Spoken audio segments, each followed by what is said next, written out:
Vijay meeting பார்க்கும்போது எனக்கு உண்மையிலே ஷாக்காக இருந்தது.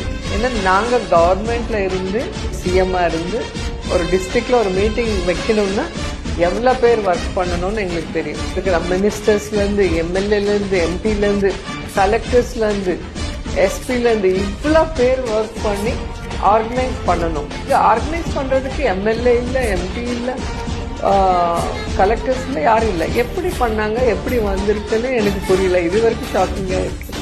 ஸோ அவருக்காக இவ்வளோ பேர் யார் ஒர்க் பண்ணாங்களோ தெரியல.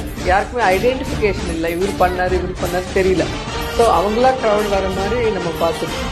ஸோ அவ்வளோ பேர் அவங்க மேலே நம்பிக்கையில் வந்ததுக்கு கண்டிப்பாக அவங்க தமிழ்நாடு ஃபுல்லாக பாத யாத்திரை பண்ணி இடத்துல என்ன ஜனங்க உங்ககிட்ட எதிர்பார்க்குறாங்கன்ட்டு விஜய் சார் தெரிஞ்சுக்கிட்டு அது என்ன செய்ய போகிறாங்கன்னு ஒரு மேனிஃபெஸ்டோ இருக்கும் இல்லையா எலெக்ஷன் முன்னாடி, அது கொடுக்கும்போது தான் ஜனங்களுக்கு கிளியராக புரியும். அதுக்கு விஜய் சார் ரெடியாக இருக்குன்னா கண்டிப்பாக பிளஸ் பண்ணுவாங்க ஜனங்க.